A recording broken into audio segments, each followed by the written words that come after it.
First time pickles বানালাম, সাথে অনেক ধরনের মাখা আমি আজকে বানিয়েছি, যেটা দেখে হয়তো কেউ লোভ সামলাতে পারবে না। রিভানা থেকে একটা পার্সেল রিসিভ করেছি। সো চলো আজকের একটা ছোট্ট মিনি ব্লগ শেয়ার করি। আসসালামু আলাইকুম everyone, welcome back to my another daily blog. আজকে ঘুম থেকে উঠে দেখি আপু এসছে, তো কেন এসছে সেটা একটু পরে বলছি।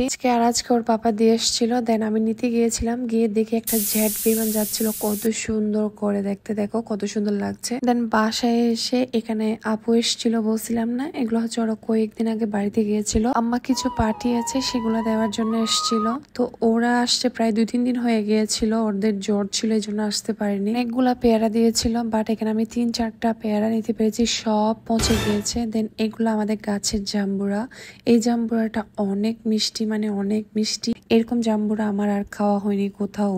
দেন এই পিঠাগুলা পাঠিয়েছে। দেন কি আর ঘরের কাজে নেমে গেলাম। এগুলো যদি আমি না করি কে এসে করে দিবে বলো, ইচ্ছে না করলেও করতে হয়। যতই আলসেমি লাগুক, প্রতিদিন আমার কিন্তু ঘর ক্লিন করতে হবে, মানেই হবে। আমি প্রতিদিনই ঘরটা মুছে ফেলি, তাও আবার হাত দিয়ে। কোনো ধরনের ইনস্ট্রুমেন্ট ইউজ করতে আমি শাই ফিল করি না, আমি ওই কাপড় দিয়ে বালতি নিয়ে ঘর মুছে ফেলি। আমাকে সবাই বলে বাচ্চাদের ঘর ওগোছালো থাকবে, এত ক্লিন করার কি দরকার। বাসা থেকে আমি বের হতে পারছি না, বাসায় এত ধুলাবালি কুত্তেকে আসে আল্লাহ জানে। সেই প্রতিদিন সবকিছু মুছে আবার গরম মুছে ফেলি, তাও দেখি যে কি সেম অবস্থা, অনেক অনেক ময়লা হয়ে যায়। রান্না বান্না চেয়ে আমার ফার্স্ট কাজ হলো ঘর গোছানো, ঘর মোছা। দেন আমার রান্না বান্না করতেও ভালো লাগে, বাট প্রতিদিন করতে কেন জানি একটু আলসেমি লাগছে এখন। বাচ্চারা ঘুমালে আমার কাজে একটু সুবিধা হয়। আর আজ কিন্তু স্কুল থেকে এসে খাওয়া দাওয়া করে শাওয়ার নিয়ে দেন ঘুমাই যায়, বাট ইলিফ ঘুমায় না, আজকে কিন্তু ঘুমিয়ে গিয়েছে। শেষ, বাচ্চারা ঘুমাচ্ছিল, ভাবলাম বসে বসে একটু পিকলস বানাই,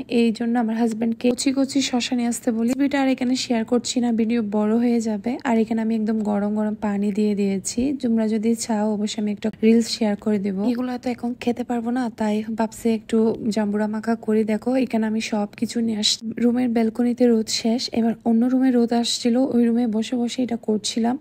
দেন যে শশাগুলো বেঁচে গিয়েছিল ওগুলা আমি একটু লবণ মরিচ দিয়ে মেখে খাবো। এখন আমি রাত্রি বয়েস দিচ্ছি, আমার ইচ্ছে করতেছে এখন আমি খাই, মুখে পানি চলে আসতেছে আমার। ফার্স্টে বালোটা নিয়েছিলাম জাম্বুরা, পরে ভাবলাম আর যে বাবা তো নাই, ও আসলে বালোটা খাবে, আমরা না হয় ছোটটা খেয়ে নিই। এই কটবেলটা রাত্রে আর যে বাবা নিয়ে আসছিল, তো এটা আমি ভাঙতেছি, অনেক কষ্ট হচ্ছিল, বাট এটা যে কাঁচা আমি বুঝতে পারিনি, পরে ভাঙার পর দেখি এটা কাঁচা। অনেকটা ওয়েদার ছিল, এই দিকে খাড়া রোদ, এই দিকে আবার মেঘলা, এই দিকে আবার বৃষ্টি। এই জাম্বুরা মাখা খাওয়ার জন্য বাদ তো আমি খাইনি। সেই সকালে একটা চা খেয়েছিলাম, তখন বাজে প্রায় 3:30, তখন আমার শরীর কাঁপতেছিল।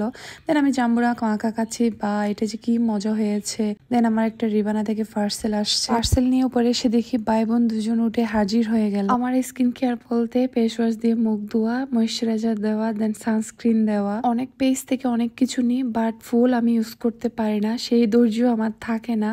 তো এইবার হচ্ছে রিবানা থেকে একটা কোকোনাট অয়েল নিয়েছি, যেটা আমি বাসায় অর্গানিক অয়েল বানিয়ে দেন ইউজ করব, কালকে আমি দেখাবো। গড মিল্ক সোপটা আমি নিয়েছি, এটার অনেক অনেক রিভিউ দেখছি তাই নিলাম। খেয়ে খেয়ে ইউজ করেছে অবশ্যই জানিও একটু প্লিজ। যদি ভালো কোনো বেনিফিট পাই অবশ্যই তোমাদের সাথে শেয়ার করবো। আজকের ভিডিওটা এইটুকুতেই শেষ করছি, তোমরা ভালো থেকো, সুস্থ থেকো, আল্লাহ হাফেজ।